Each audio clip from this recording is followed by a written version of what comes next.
لاش گڑھے میں رکھ کر اس نے سینڈل لاش کی ٹانگوں کے درمیان رکھ دیے۔ امو سینڈل بھی اٹھانے لگی تو بکو نے اسے یہ کہہ کر روک دیا کہ یہ شہر کے فیشن کے ہیں، گاؤں میں شک پیدا کریں گے۔ ان بدبختوں نے یہ نہ سوچا کہ زیورات اور کپڑے بھی شہر کے ہی فیشن کے ہیں۔ بکو نے بتایا کہ لاش گڑھے میں رکھتے اس کا دایاں بازو معلوم نہیں کس طرح اوپر کو اٹھ گیا تھا، جو اس نے لاش کے پہلو کے ساتھ لگا دینے کے بجائے گڑھے کی دیوار کے ساتھ لگا دیا، اوپر مٹی ڈال دی۔ غالباً دائیں ہاتھ کی انگلی ذرا سی باہر رہ گئی تھی، جو کسی چیز نے سونگھ کر ہاتھ باہر گھسیٹ کر کھا لیا۔ وہاں بھیڑیے نہیں تھے ورنہ پوری لاش باہر نکال لیتے۔ ضروری نہیں تھا کہ میں بکو کے ساری بیان کو سچ مان لیتا۔ میں نے اسے اس کی مجرمانہ عادتوں کے متعلق بہت سے سوال پوچھے، پھر اسے کہا کہ لاش کو چھپانا اور اس سے چیزیں اتارنا سخت جرم ہے اور مذہب کے لحاظ سے بھی گناہ ہے۔ اس کے آنسو نکل آئے۔ اس نے کہا کہ یہ جرم اس سے اس کی بیوی نے کروایا ہے۔ اس نے اپنی بیوی کے چال چلن کے متعلق بتایا کہ بڑی شوقین عورت ہے، اسے اچھے کپڑوں اور زیورات کا بہت شوق ہے، اس کی طبیعت میں عیاشی ہے، پہلے خاوند سے اسی وجہ سے طلاق ملی تھی۔ یہ کم بخت اس وقت کی یاریاں ابھی تک نبھا رہی ہے۔ بکو اپنی بے عزتی کے ڈر سے اسے طلاق نہیں دیتا تھا، بلکہ منتیں کرتا رہتا تھا کہ وہ باز آ جائے۔ اسے خوش کرنے کے لیے اس نے جوا کھیلنا بھی شروع کر دیا تھا کہ پیسے زیادہ کما کر اس کی کپڑوں کی فرمائشیں پوری کر سکے۔ وہ اب اس سے تنگ آ چکا تھا۔ کئی روز سے وہ اسے سونے کے کانٹے لانے کو کہہ رہی تھی اور وہ پریشان تھا کہ اتنے پیسے کہاں سے لائے۔ اس رات وہ ایک گاؤں میں جوا کھیلنے گیا تھا، اسی لیے اتنی دیر بعد گاؤں واپس آیا تھا۔ راستے میں اسے لاش ملی جس کے ساتھ زیورات بھی تھے۔ بکو کے دماغ میں یہی خیال چھایا ہوا تھا کہ امو کی فرمائش پوری کرنی ہے، ورنہ وہ اسی لالچ میں کسی اور کے ساتھ تعلقات قائم کر لے گی۔ خدا نے بکو کو موقع دیا اور اس نے یہ سوچے بغیر کہ یہ جرم ہے، خدا کی نظر میں گناہ ہے، لاش کا زیور اتار لیا، اور جب امو وہاں گئی تو لاش کے کپڑے بھی اتار لائی۔ میں نے باہر جا کر نمبردار سے کہا کہ امو کے پہلے خاوند کو اس کے گاؤں سے بلوا لے، اور اسے اس گاؤں کا نام بھی بتایا جہاں بکو کہتا تھا کہ وہ جوا کھیلنے گیا تھا۔ بکو سے نام پوچھ کر 4 آدمیوں کو بلوانے کے لیے کہا۔ نمبردار اسی وقت چلا گیا۔ میں نے گاؤں کے بزرگ کو فارغ کر دیا، بکو کو کمرے سے نکال کر اس کی بیوی کو اندر بلایا۔ بکو نے فوراً بولنا شروع کر دیا تھا، مگر امو نے مجھے چکر دینے شروع کیے۔ نمبردار نے ٹھیک کہا تھا کہ یہ شکاری عورت ہے، میں اس کی وہ حرکتیں اور باتیں بیان نہیں کر سکتا جو اس نے میری مردانگی کو گمراہ کرنے کے لیے کی۔ میں اس سے کچھ اور پوچھتا تھا اور وہ کوئی اور ہی بات چھیڑ دیتی۔ اس طرح کچھ دیر زبانوں کی آنکھ مچولی چلتی رہی۔ اس کو یہ غلط فہمی تھی کہ بکو نے شاید مجھے کچھ نہیں بتایا۔ میں نے اس کی چوڑیوں والی کلائی پکڑ کر پوچھا، چوڑیاں لاش اتارتے ہوئے ٹوٹی تھیں، 2 ٹوٹی تھیں یا زیادہ؟ اس نے جواب دینے کے بجائے یہ حرکت کی کہ میں نے اس کی کلائی پکڑ رکھی تھی۔ اس نے اسی ہاتھ سے میری کلائی پکڑ لی اور دوسرا ہاتھ میرے ہاتھ پر پھیرنے لگی۔ اس وقت تک میں بھولا بنا رہا۔ میں صرف یہ یقین کرنا چاہتا تھا کہ یہ عورت کیسے چال چلن کی ہے۔ وہ مجھے یقین ہو گیا۔ میں نے یکا یک رویہ بدل لیا اور کہا، تم اور تمہارا خاوند سیدھے پھانسی کے تختے پر جا رہے ہو۔ تمہارے خاوند نے اس لڑکی کو قتل کیا اور دونوں نے مل کر اس کے زیورات اور کپڑے اتارے۔ کہو کیا کہتی ہو؟ تم جاہل دیہاتن مجھے چکر دے لوگی؟ وہ بدک گئی۔ میں نے بڑے اطمینان سے کہا، وہ سارے آدمی تمہارے خلاف گواہی دیں گے جن کے ساتھ تمہارے تعلقات ہیں۔ اس نے آخر بولنا شروع کر دیا اور ہو بہو وہی کہا جو بکو مجھے سنا چکا تھا۔ ذرا بھر فرق نہیں تھا۔ اپنے چال چلن کے متعلق بھی اس نے کچھ نہیں چھپایا۔ میں نے بکو کو اندر بلا لیا اور دونوں سے کہا کہ خود ہی ساری چیزیں نکال دو۔ دونوں نے کوئی ہیل حجت نہیں کی، ٹرنک سے تمام چیزیں نکال دی۔ امو نے شلوار اور دوپٹہ شادی کے لیے پہنا تھا، کانوں میں مقتولہ کے بندے اور انگلیوں میں انگوٹھیاں ڈالی تھیں، مگر گاؤں میں پولیس کو دیکھ کر اسے ذرا دیر بعد خیال آیا کہ یہ چیزیں پہچانی نہ جائیں۔ وہ وہاں سے کھسک گئی، مگر میں سب کچھ دیکھ چکا تھا۔ میں جب اس کے گھر میں داخل ہوا تو وہ اندر کپڑے بدل رہی تھی اور یہ چیزیں چھپا رہی تھی، اسی لیے بکو اسے اندر سے بلانے میں دیر لگا رہا تھا۔ اب انہوں نے چیزیں ٹرنک سے نکال دی۔ امو نے شلوار اور دوپٹہ ایک گھڑے سے نکالا جو کمرے کے کونے میں رکھا تھا، اور اس پر 2 اور گھڑے رکھے تھے۔ یہ کورے گھڑے تھے جن پر رنگ برنگے پھول بنائے ہوئے تھے۔ میں نے تہیہ کر لیا تھا کہ تفتیش جاری رکھوں گا، خواہ راتیں اسی گاؤں میں گزارنی پڑے۔ ان دنوں جرائم کی یہ بھرمار نہیں ہوتی تھی جو آج پاکستان میں ہے۔ چھوٹے موٹے جرائم ہوتے تھے، ایسے پیچیدہ کیس کوئی اتنے زیادہ نہیں ہوتے تھے۔ میرے پاس کچھ وارداتیں تھیں، میں نے ان کی تفتیش ملتوی کر دی اور بکو اور اس کی بیوی کے بیان کی تصدیق یا تردید ہونے تک گاؤں میں ہی رہنے کا فیصلہ کیا۔ لاش کے زیورات اور کپڑے میرے سامنے رکھ دیے گئے۔ امو نے چوڑیاں بھی اتار دی۔ میں سوچنے لگا کہ ان دونوں کو حراست میں لوں یا بھی شامل تفتیش ہی رہنے دوں۔ اتنے میں باہر ڈھولوں کی آوازیں آنے لگیں اور گولے پھٹنے لگے۔ بارات آ گئی تھی۔ اس کے فوراً بعد نمبردار نے اندر آ کر اطلاع دی کہ امو کا پہلا خاوند آ گیا۔ اس کی اتنی جلدی آنے کی وجہ یہ تھی کہ وہ اسی بارات کے ساتھ آ رہا تھا۔ میں نے اسے اس کی چھوڑی ہوئی بیوی کے گھر بلانا مناسب نہ سمجھا۔ میں نے ایک کانسٹیبل کو بلایا، اسے کمرے کے دروازے میں کھڑا کیا، بکو اور امو کو صحن میں بیٹھنے کو کہا اور میں باہر چلا گیا۔ امو کے پہلے خاوند سے میں نے امو کے چال چلن کے متعلق پوچھا۔ اس نے بتایا کہ بدکار اور عیاش عورت ہے، اسے امیر زادی بننے کا شوق ہے۔ میں نے اس سے پوچھا کہ یہ چوری شکاری بھی کرتی ہے؟ اس نے جواب دیا، اسے ذرا سا لالچ مل جائے تو سب کچھ کر گزرتی ہے۔ میں نے چند اور باتیں پوچھی لیکن یہ میری تفتیش کے لیے کوئی خاص فائدہ مند نہیں تھی۔ دن کے پچھلے پہر اس گاؤں کے 4 آدمی آ گئے جہاں سے بکو رات کو واپس آ رہا تھا۔ انہوں نے بتایا کہ بکو ان کے گاؤں میں سورج غروب ہو رہا تھا تو گیا تھا اور آدھی رات سے بہت پہلے وہاں سے چلا تھا۔ وہ جوا کھیلتے رہے تھے۔ میں نے ان 4 کو پابند کر لیا۔ مجھے شک ہوا تھا کہ کہیں یہ واردات ان 4 کی تو نہیں۔ اس کے ساتھ ہی میں نے بکو سے کہا کہ اپنا اور اپنی بیوی کا کوئی ضمانتی بلا لو۔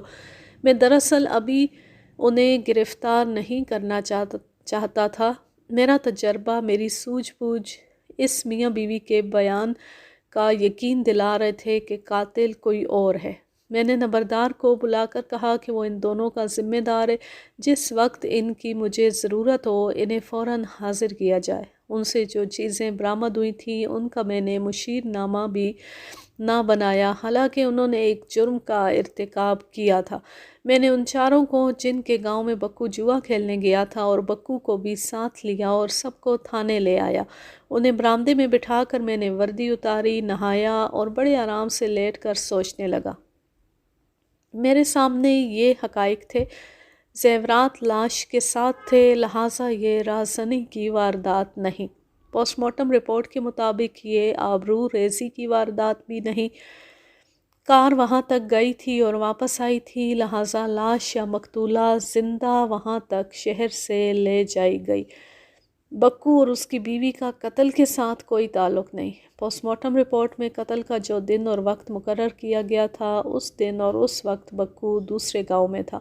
اگر قاتل بکو جیسے دیہاتی ہوتے تو کلہاڑی استعمال کرتے یا گلا گھونٹ دیتے۔ سانس روک کر قتل کرنا انگریز ملکوں کا طریقہ قتل ہے اور یہ طریقہ ذہین قاتلوں کا ہے۔ اس ویرانے میں کار کے جانے کا ایک سبب یہ بھی ہو سکتا تھا کہ کوئی امیر زادہ کسی لڑکی کو کار میں بٹھا کر عیاشی کے لیے وہاں لے گیا۔ اس صورت میں اگر بکو جیسے رازن حملہ کرتے تو وہاں 1 یا 2 آدمیوں کی بھی لاشیں ہونی چاہیے تھیں، یا صرف 1 آدمی کی لاش ہوتی اور لڑکی غائب ہوتی۔ عجیب بات تو یہ تھی کہ لڑکی کو قتل ہوئے 7واں روز تھا اور ابھی تک شہر کے کسی تھانے میں کسی لڑکی کی گمشدگی کی رپورٹ درج نہیں ہوئی تھی۔ اس سے شک ہوتا تھا کہ لڑکی کسی اور شہر سے لائی گئی ہے۔ میں نے یہ فیصلہ کیا کہ پولیس ہیڈ کوارٹر کو لکھوں گا کہ وہ ضلع کے بڑے بڑے تمام شہروں میں محکمے کو اطلاع دیں اور لڑکی کے فوٹو بھی بھیجیں۔ رات کا اندھیرا گہرا ہو گیا تھا۔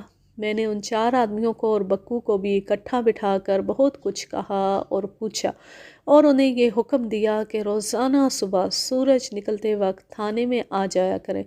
میں نے بکو کو الگ کر کے کہا، ابھی تم نے لاش کے کپڑے اتارے، کل راہ جاتے لوگوں کو مار کر کپڑے اتارا کرو گے، میں تمہارا پکا بندوبست کروں گا۔ ہو سکتا ہے کوئی مجھ پر اعتراض کرے کہ میں نے ایک مشتبہ مجرم کو آزاد چھوڑ دیا تھا۔ میں پہلے کسی کہانی میں لکھ چکا ہوں کہ یہ بھی میرا ایک طریقہ تھا کہ میں بعض اوقات مشتبہ افراد کو کھلا چھوڑ دیا کرتا تھا، جیسے میں ان کے متعلق کچھ بھی نہ جانتا ہوں اور میں بدھو ہوں۔ ایسے لوگوں کو معلوم نہیں ہوتا تھا کہ وہ میرے مخبروں کے جال میں گرفتار ہیں، اور وہ کوئی حرکت زمین کے اندر جا کر کریں وہ بھی معلوم ہو جاتی ہے۔ اس طرح یہ لوگ میری تفتیش میں نادانستہ طور پر بہت مدد کرتے تھے۔ بکو کو بھی میں نے اسی اصول کے تحت چھوڑ دیا تھا، البتہ اسے ہر صبح تھانے میں آنے کا پابند کیا تھا اور نمبردار کو اس کا ضامن ٹھہرایا تھا۔ رات کو میں دیر سے سویا، صبح ذرا دیر سے آنکھ کھلی۔ بیوی نے بتایا کہ ایک کانسٹیبل آیا تھا، کہتا تھا کہ ایک واردات آئی ہے۔ میں ناشتے وغیرہ سے فارغ ہو کر تھانے گیا تو وہاں بکو بیٹھا تھا۔ مجھے دیکھتی کہنے لگا، مجھے باندھ لو سرکار، میں قاتل ہوں۔ مجھے ایسے لگا جیسے 14 طبق روشن ہو گئے ہوں۔ بکو اور اس کی بیوی نے لاش کو صرف لوٹا ہی نہیں تھا بلکہ قتل بھی اسی نے یا دونوں نے کیا تھا۔ میں نے اس سے پوچھا، قتل کس طرح کیا ہے؟ گلا دبایا، اس نے جواب دیا، گلا دبایا اور مر گئی۔ کار کس کی تھی؟ لڑکی کس کے ساتھ آئی تھی؟ کون سی کار؟ بکو نے حیران ہو کر پوچھا، آپ کس کی بات کر رہے ہیں سرکار؟ اس لڑکی کی جس کی لاش برآمد ہوئی ہے۔ نہیں سرکار، میں اپنی بیوی کی بات کر رہا ہوں، میں اپنی بیوی کو قتل کر آیا ہوں۔ یہ سن کر مجھے چکر آ گیا۔ میں تو سمجھا تھا کہ میری تفتیش ختم ہوئی، مگر یہ تو قتل کا ایک اور کیس سامنے آ گیا۔ میں نے اس کا بیان سنا۔ مختصر طور پر یہ واقعہ اس طرح ہوا کہ بکو اپنی بیوی کی بدکاریوں اور فرمائشوں سے تنگ آ گیا تھا۔ اسے دوستوں نے بھی یہ کہنا شروع کر دیا تھا کہ یار اس فاحشہ کو چلتا کرو، تمہاری عزت ختم ہو چکی ہے اور لوگ تمہاری مردانگی پر شک کرتے ہیں۔ مگر وہ امو کو سمجھاتا رہا اور اس کی منتیں کرتا رہا۔ امو کو بدکاری کی لت پڑ گئی تھی۔ وہ باز نہ آئی بلکہ اسے یہ کہنے لگی کہ مجھے زیور کی 3-4 چیزیں لا دو، پھر میں تمہاری غلام بن کر رہوں گی۔ بکو کو ایک رات اس شہری لڑکی کی لاش نظر آئی تو اس نے اس کا زیور اتار کر اپنی بیوی کی فرمائش پوری کر دی، مگر وہ پکڑا گیا۔ اس کی بیوی اتنی شوباز اور احمق تھی کہ شہری فیشن کی چیزیں جو لاش سے اتاری گئی تھیں وہ شادی کے موقع پر پہنے پھرتی تھی، اور اس نے لاش کے کپڑے اس وقت بھی پہنے رکھے جب پولیس گاؤں میں موجود تھی۔ میں بکو کو تھانے لے آیا تھا، لاش کے کپڑے اور زیورات بھی لے آیا تھا۔ اب اس نئے قتل کی کاغذی کارروائی کرنی تھی۔ بکو نے بیان دیا کہ رات کو وہ تھانے سے رخصت ہو کر اپنے گاؤں پہنچا تو گاؤں کے لوگ اس کا انتظار کر رہے تھے۔ گاؤں کے کسی گھر میں پولیس جائے، وہاں سے مال برآمد کرے اور اس گھر کے کسی آدمی کو تھانے لے جائے تو یہ معمولی واقعہ نہیں ہوتا۔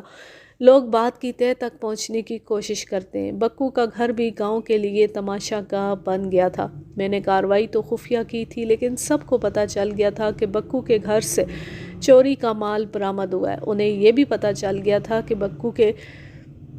بکو نے لاش کا زیور اور کپڑے اتارے ہیں۔ وہ رات کو گاؤں میں داخل ہوا تو لوگ انتظار میں تھے۔ انہوں نے اسے گھیر لیا اور گاؤں کے بزرگوں کے سامنے بٹھا دیا۔ اسے کہا گیا کہ لوگ چوری چکاری تو کرتے ہیں، مردوں کی طرح ڈاکے بھی ڈالتے ہیں، یہ تو نے کیا کیا کہ لاش کے کپڑے اتار لیے؟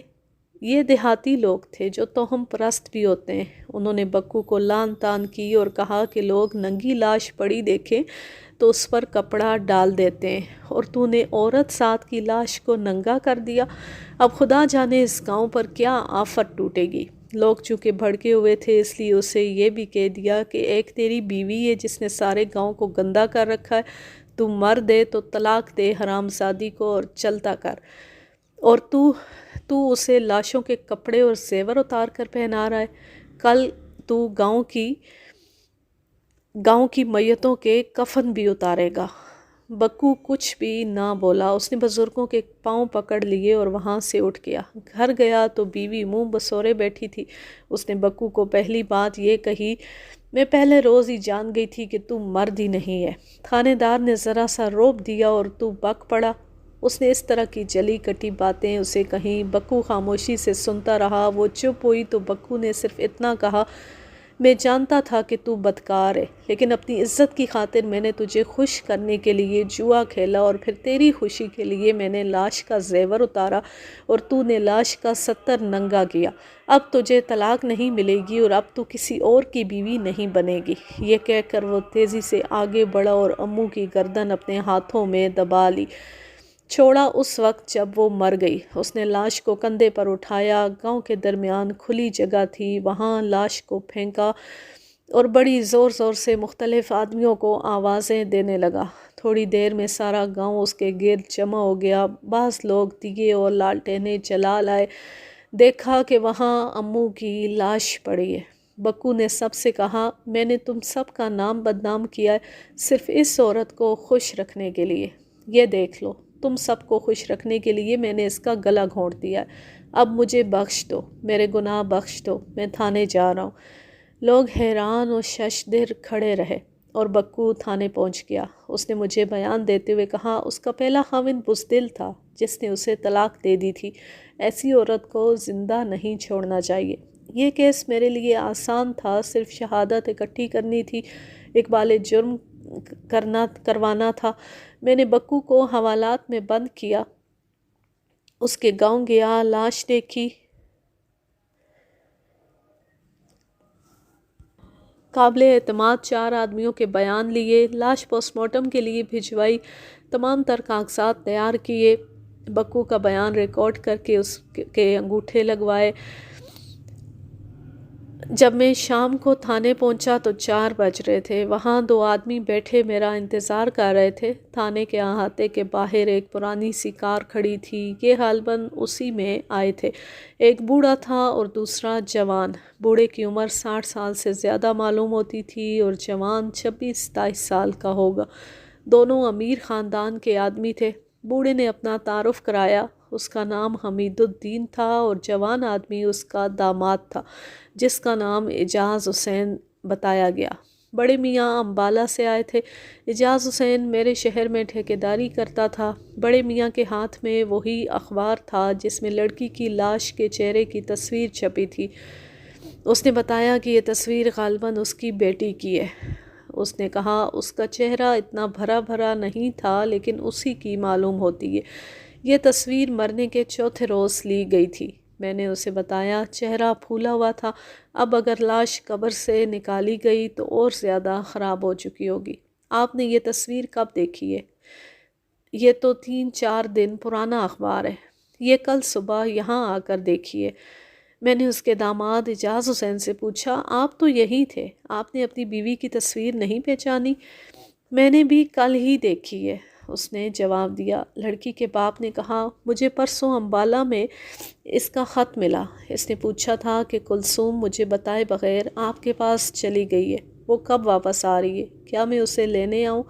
کلثوم امبالہ نہیں آئی تھی، مجھے پریشانی ہوئی، میں اسی وقت گاڑی میں بیٹھا اور یہاں آ گیا۔ اعجاز کو بتایا کہ کلثوم امبالہ نہیں آئی، یہ بھی پریشان ہو گیا۔ اسے گئے ہوئے 6-7 روز ہو گئے تھے۔ اعجاز نے مجھے بتایا کہ کئی بار وہ فیروز پور اپنے ماموں کے ہاں گئی تھی۔ ہم نے اس کے ماموں کو تار دیا۔ اس کا جواب کل صبح 10 بجے بصریہ تار ملا۔ اس نے لکھا ہے کہ کلثوم امبالہ نہیں آئی۔ اس نے لکھا ہے کہ کلثوم فیروز پور نہیں گئی۔ یہی 2 جگہیں تھیں جہاں وہ جا سکتی تھی۔ اعجاز کو اچانک یاد آیا کہ اخبار میں کسی لڑکی کی تصویر شائع ہوئی تھی جو قتل ہو گئی ہے اور اس کے وارث نہیں مل رہے۔ اس نے 3-4 روز پرانے اخبار دیکھے اور ہم دونوں تصویر کو غور سے دیکھنے لگے۔ صرف چہرہ تھا، آنکھیں بند تھیں، چہرہ موٹا تھا، اس لیے ہم پوری طرح پہچان نہ سکے۔ مجھے 70% یقین ہے کہ یہ کلثوم کی تصویر ہے۔ ہم پولیس ہیڈ کوارٹر گئے، وہاں سے ہمیں آپ کے پاس بھیجا گیا ہے۔ میں آپ کو وہ کپڑے اور زیورات دکھا سکتا ہوں جو لڑکی کی لاش سے اتارے گئے ہیں۔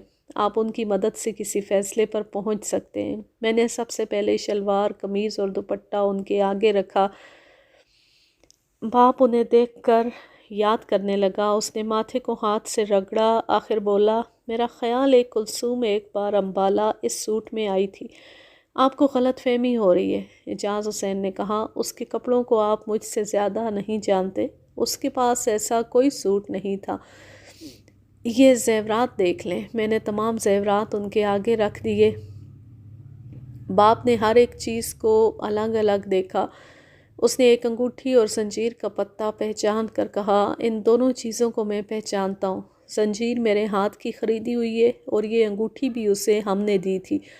یہ دونوں چیزیں کلثوم کی نہیں ہیں۔ اعجاز حسین نے کہا، 6 مہینے گزرے، اس نے ضد کی تھی کہ وہ زنجیر اور پتہ بدل کر ایک اور ڈیزائن کی زنجیر اور لاکٹ لینا چاہتی ہے۔ میرے منع کرنے کے باوجود اس نے زنجیر دے کر لاکٹ والی زنجیر لے لی تھی۔ مجھے 250 روپیہ اس کے ساتھ مزید ادا کرنا پڑا تھا اور انگوٹھی وہ ایک ہی انگلی میں رکھتی تھی۔ یہ 2 انگوٹھیاں ہیں۔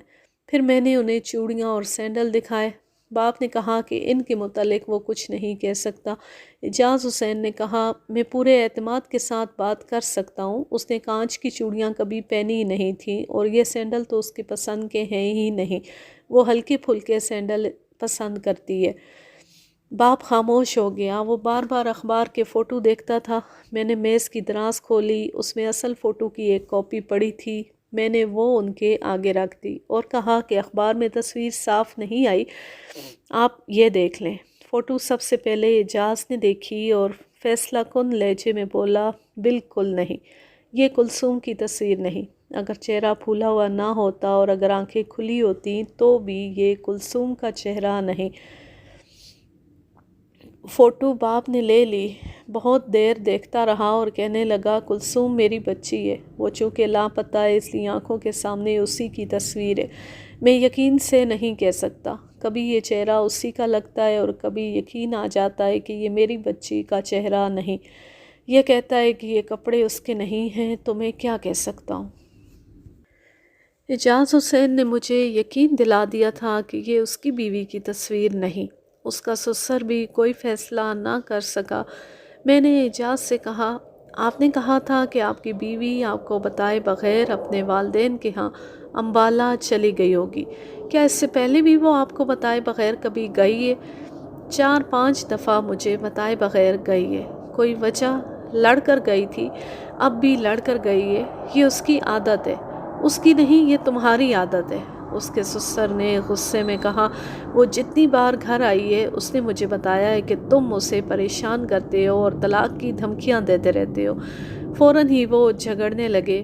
میں اس پر پچھتانے لگا کہ ان دونوں کا مقتولہ کے ساتھ کوئی تعلق نہیں تھا۔ پھر میں یہ سوال کیوں کر بیٹھا کہ وہ پہلے بھی کبھی بتائے بغیر گئی تھی۔ ان کا جھگڑا بڑھ گیا۔ اعجاز حسین نے اپنے سسر سے کہا، آپ مجھے جھانسا دے رہے ہیں، آپ کی بیٹی آپ کے پاس گئی ہے، آپ نے اسے چھپا لیا ہے اور مجھے کہہ رہے ہیں کہ وہ گھر نہیں گئی۔ دیکھیے انسپکٹر صاحب، ایک بار اس ظالم کے بچے نے میری بیٹی کو مار پیٹ کر گھر سے نکال دیا تھا۔ وہ 5-6 روز میرے گھر رہی اور واپس آ گئی۔ وہ کہتی تھی کہ یہ کمبخت کا بچہ شراب پیتا ہے اور رنڈی بازی بھی کرتا ہے۔ اب مجھے دھمکیاں دیتا ہے کہ میں نے اپنی بیٹی کو چھپا لیا ہے۔ جناب، مجھے شک ہے کہ اس نے میری بیٹی کو یا تو قتل کر دیا ہے یا قتل کروا دیا ہے۔ اعجاز حسین بھڑک اٹھا اور بولا، اور اپنی بیٹی کے کرتوت آپ نہیں بتائیں گے؟ آپ مجھے رنڈی باز کہتے ہیں، وہ تو خود رنڈی بنی ہوئی ہے۔ میں یہ بھی کہوں گا کہ وہ اپنے کسی یار کے ساتھ چلی گئی ہے۔ سسر نے چلا کر کہا، بکواس بند کر کتے کے بچے۔ میں نے انہیں خاموش کرا کے کہا، یہ پولیس اسٹیشن ہے جناب، آپ کا گھر نہیں ہے۔ آپ اگر اس لڑکی کو شناخت کر سکتے ہیں تو مجھ سے بات کریں، ورنہ یہاں سے تشریف لے جائیں۔ اعجاز حسین فوراً اٹھا اور مجھ سے پوچھا، قبلہ مجھے بتائیں کہ میں اس کے خلاف کہاں رپورٹ درج کراؤں کہ اس نے میری بیوی کو رپوش کر رکھا ہے؟ آپ ڈسٹرکٹ مجسٹریٹ کے پاس چلے جائیں۔ وہ بہت تیزی سے باہر نکل گیا۔ بوڑھا سسر بیٹھا رہا۔ اس نے اعجاز حسین کے خلاف بہت سی باتیں کیں اور اپنی بیٹی کو مظلوم بتایا۔ اس نے یہ بھی کہا کہ وہ بھی ڈسٹرکٹ مجسٹریٹ کو درخواست دے گا کہ اس کے داماد نے اس کی بیٹی کو قتل کرا دیا ہے، اسے مجبور کیا جائے کہ کلثوم کو عدالت میں لائے۔ یہ بزرگ میرے لیے ایک اہم گواہ بن سکتا تھا۔ میں نے اس سے پوچھا، کیا آپ لڑکی کی تصویر اور اس کی چیزوں کو شناخت کر سکتے ہیں یا نہیں؟ مجھے ہاں یا نہ میں جواب دیں۔ اس نے ایک بار پھر تصویر کو غور سے دیکھا، اس کی چیزوں کو دیکھا اور شک کے لہجے میں بولا، میں ہاں بھی نہیں کہہ سکتا اور نہ بھی نہیں کہہ سکتا، میں ابھی تک شک میں ہوں۔ میں نے اسے شامل تفتیش کر لیا اور اس کا ایڈریس لے کر اسے کہا کہ مجھے جب بھی اور جس وقت بھی اس کی ضرورت پڑی اسے فوراً حاضر ہونا پڑے گا۔ اس نے بخوشی قبول کر لیا اور وہ پھر اپنے داماد کو برا بھلا کہنے لگا۔ بوڑھا اٹھنے کا نام ہی نہیں لیتا تھا۔ میں خود اٹھا اور اسے یہ کہہ کر اٹھایا کہ میں ایک تفتیش کے سلسلے میں باہر جا رہا ہوں۔ میں اسے تھانے سے باہر لے گیا اور احاطے سے بھی باہر سڑک تک اس کے ساتھ چلا۔ اس کا داماد کار لے گیا تھا۔ بوڑھے نے گالی دے کر کہا، اپنا سامان لینے کے لیے مجھے اس خبیث آدمی کے گھر جانا پڑے گا۔ میں نے اس سے پوچھا کہ آپ کہاں تک جائیں گے؟ میں تانگا رکواتا ہوں۔ اس نے مجھے کوٹھی کا نمبر اور سڑک بتا دی۔ میں نے ایک تانگا روکا اور بوڑھے سے جان چھڑائی، لیکن وہ میرے لیے ایک کارآمد قسم کا شک پیدا کر گیا۔ تانگا دور نکل گیا تو میں اپنے دفتر کی طرف واپس مڑنے لگا۔ میری نظر زمین پر پڑی۔ میں وہیں جھک گیا اور کچھ دیر زمین کو دیکھتا رہا۔ 1-2 منٹ بعد مجھے اس طرح معلوم ہوا جیسے میں تھانے کے سامنے نہیں بلکہ اس پگڈنڈی پر کھڑا ہوں جس کے قریب سے لاش برآمد ہوئی تھی۔ گواہی جو پگڈنڈی نے دی تھی وہی گواہی میرے سامنے تھانے کی زمین دے رہی تھی، میرے تھانے کے سامنے کی زمین دے رہی تھی۔ یہ ایک تنگ سڑک تھی جس کے ساتھ خاصی چوڑی کچی زمین تھی۔ اس پر مجھے 4-5 انچ جگہ پر تیل گرا ہوا نظر آ رہا تھا اور اس کے دائیں اور بائیں ایک کار کے ٹائروں کے نشان تھے۔ تیل کا یہی دھبا میں نے ٹائروں کے اسی قسم کے نشان کے درمیان پگڈنڈی پر دیکھا تھا۔ پگڈنڈی پر جو نشان تھا ان سے مجھے اتنا ہی پتہ چلا تھا کہ اس ویرانے میں وہاں تک ایک موٹر گاڑی گئی ہے، وہاں رکی ہے اور وہیں سے واپس ہوئی ہے۔ ٹائروں کے نشان پر کسی مجرم کو نہیں پکڑا جا سکتا کیونکہ ایک ہی قسم کے ٹائر اتنے بڑے شہر میں سینکڑوں گاڑیوں کے ہو سکتے ہیں، لیکن ان نشانوں میں جو مجھے پگڈنڈی پر اور پھر سڑک کے کنارے کچی زمین پر نظر آئے تھے 2 چیزیں مشترک تھیں۔ ایک یہ کہ ان کے درمیان تیل کا دھبا تھا، کار پرانی تھی جس سے تیل ٹپکتا تھا قطرہ قطرہ۔ دوسری یہ کہ ایک ٹائر گھسا ہوا تھا، اس کا نشان پگڈنڈی پر بھی ایسا ہی تھا اور میرے تھانے کے سامنے بھی ایسا ہی۔ میں نے پگڈنڈی پر تیل کا دھبا دیکھ کر بھی سوچا تھا کہ کار بہت پرانی ہے۔ میں جب گاؤں سے آتے ہوئے تھانے تک پہنچا تھا تو کریم رنگ کی ایک کار یہاں کھڑی دیکھی تھی۔ اندر گیا تو یہ سسر اور داماد میرے انتظار میں بیٹھے تھے۔ اب باہر آیا تو کار داماد اعجاز حسین لے جا چکا تھا۔ کار اسی کی تھی۔ ٹائروں کے نشان دیکھ کر میرے ذہن میں اعجاز اور اس کے سسر کا جھگڑا گونجنے لگا۔ آج کے لیے بس اتنا ہی۔ اب میں لیتی ہوں آپ سے اجازت۔ چاریں خوش رہیں، شاد و آباد رہیں، ہنستے مسکراتے رہیں اور اس کہانی کے 3rd اور لاسٹ پارٹ کا تھوڑا سا انتظار کیجیے۔ اللہ حافظ، اللہ نگہبان۔